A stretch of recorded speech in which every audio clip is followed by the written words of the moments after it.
Lepo zdrav vsem. Hvala lepa, da ste se udeležili tega našega večera, ki ga je tako prijazno za nas pripravila Teodora Aristovska, ki prihaja iz Republike Severne Makedonije, s katero naš muzej ima take nelepe stike zaradi naše častne meščanke, pokojne Alenke Gerlovič. Zato se mi zdi, da ves čas nam ta Severna Makedonija prihaja k nam in seveda tudi kako lepo, da se je to zgodilo, seveda preko povezave, preko pomembnih povezav, ampak vseeno v nekem trenutku tudi v našem muzeju. Namen teh večerov je, da mladi ali raziskovalci različnih vej nam predstavijo svoje delo. To se nam zdi izjemno dragoceno. Različne teme, ki nas vse zadevajo, lahko so izjemno dediščinske, ali tako zelo klasične, recimo povezane z muzejem, kot je bilo na primer prvo predavanje naše kolegice Maruše Erkič o arhitekturi cerkve v Šentrupertu. Lahko pa so seveda tudi tiste drugačne, ki so pa bolj identitetne, oziroma ki nas vse zadevajo, čeprav se na prvi pogled zdijo mogoče manj dediščinske. Ampak vemo, da številne stvari nastajajo ravno zaradi nerazumevanja kulturnih raznovrstnosti, nerazumevanja različnih identitet, ali pa predvsem izkoriščanja tega. Mislim, da je tudi to. Ampak to ni moje znanje, oziroma jaz se ne ukvarjam toliko s tem, ampak seveda vsi, ki se ukvarjamo z kulturo, z dediščino, vemo, kako je to medsebojno razumevanje pomembno in kako se ta naša kultura tudi v različnih mejah izkorišča.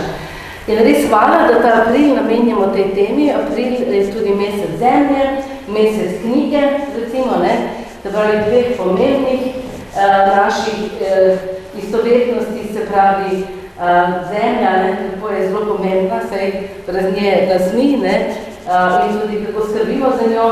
Knjiga pa tudi, če nismo radovedni, če nismo tisti, ki pač uporabljamo to, kar so drugi raziskali in to, kar so drugi napisali, zato, da smo boljši in da vemo več in da rastemo, potem je pač tudi mogoče škoda, da smo na tem svetu, pa dobro, to je že malo nekaj.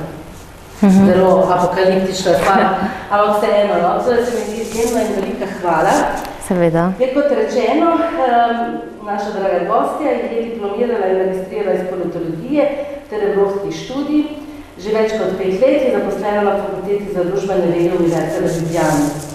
In se pravi, to, kar nam danes predstavlja, je njena doktorska raziskava. Letos bo zaključena. Ja, junija. Krasno, odlična. Torej imamo celo en tak predpogled, Tako. Hvala lepa.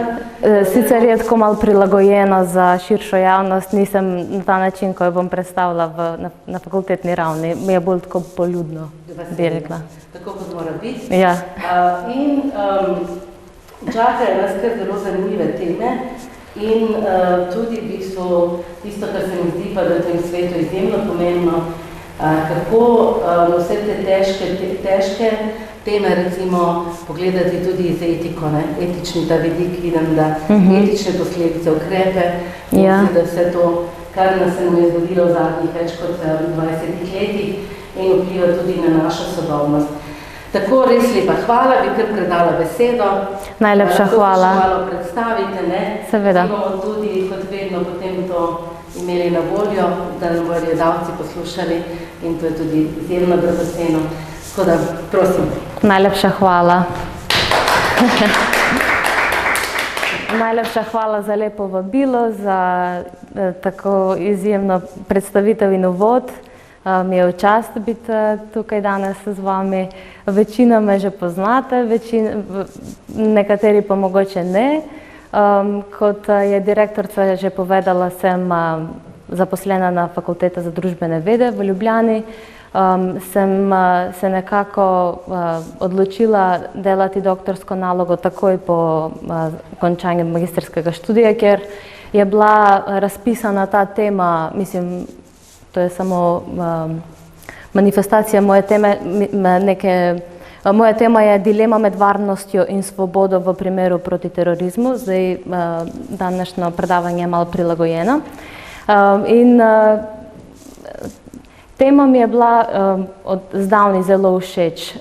Zdaj, ko jo že toliko časa raziskujem, ugotavljam, da super, da sem si zastavila 4 raziskovalne vprašanja, ker ta tema je celoživljenjska. Lahko jo človek proučuje iz zgodovinski okvir, iz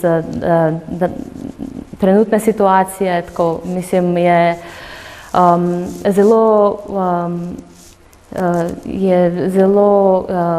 ne samo izziv, tudi je v moje, sem srečna, je v moje veselje, da to delam. In sem danes vesela, da bom z vami podelila večina zgodovinske stvari, da je bolj za vas tudi zanimivo in da se mogoče tudi kdaj vključite, če nekaj bi radi povedali. Začela bi kar z največji simbol Združenih držav Amerike. To je kip svobode, ko je moj najljubši kip v Ameriki. Ta spomenik hkrati predstavlja in varnost, ker njena roka, ženska, ko ima ogenj v svoji roki, na nek način prikazuje moč. Z druge strani pa v levi roki drži knjigo, drži ustavne listine Amerike, kar pove tudi, da ni samo moč ali varnost to, kar je pomembno. Pomembne so tudi svobode. Bi rekla številna, ali mogoče je veliko številna, ampak ni vplivna, ker ni toliko pomembno, koliko ljudi zagovarjajo, pomembno je, kdo to zagovarja. Je pa dejansko vsak in tisti, ki so v vladi in tisti, ki niso v vladi, se lahko najdejo v eno izmed teh različnih kot 3 okvirje so. Ena je taka idealna, ena je pa bolj naklonjena v varnosti, ena bolj svobodi. Tako da, če vas zanimajo več stvari, več podrobnosti glede te tematike, več kot 300 strani bojo javno dostopni na DKUL čez par mesecev, tako da lepo vabljeni tudi k branju mojega doktorata, ko bo. Hvala za pozornost. Ja.